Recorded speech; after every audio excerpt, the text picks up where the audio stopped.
मतलब हम तो रेप राइट वैसे नहीं पैर पटक के कर सकते हैं, लेकिन ये रेपे राइट का ये है 1 2 3 4 4 3 2 1।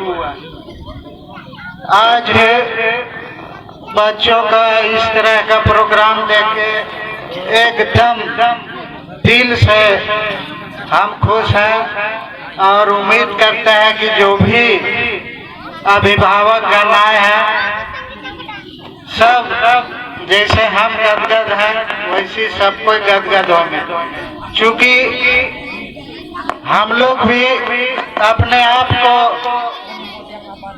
नेता समझते हैं और अपना जगह पर सोचते हैं कि अभी जा रहे हैं और माइक पकड़ के एक टोकरी बात करेंगे, लेकिन यहाँ आते आते एक मौनी और माइक धर के एक को मुट्ठी बोलने नहीं सकते।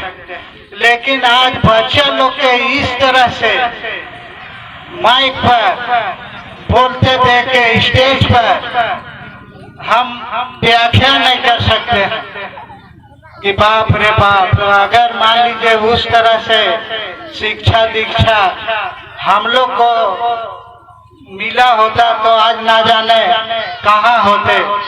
इसलिए सभी अभिभावकगण से मैं अनुरोध करना चाहता हूँ कि अभी कुछ देर पहले एक सज्जन बोल के गए कि शिक्षा हिरनी का शेरनी का दूध होता है, उसे जितना पीजिए उतना फुफकार निकलेगा।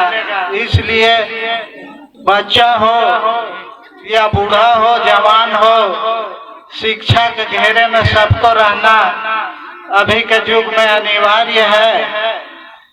और एक बात और हमारा दिल में हमेशा खटकते रहता था कि अगर हमारे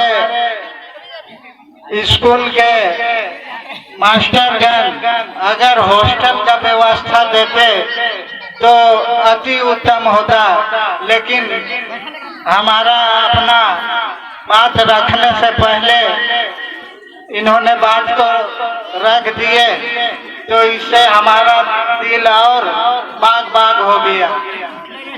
और भी हमारे जैसे अभिभावक गण के अगर दिल में कोई और बात हो कि स्कूल को इस तरह से अगर चलाया जाए तो ज्यादा बेहतर होगा, तो कृपया निसंकोच आके अपने बात को रख सकते हैं। इसलिए मैं ज्यादा समय ना लेते हुए और लोगों के लिए अभिभावकों के लिए समय को छोड़ता हूँ।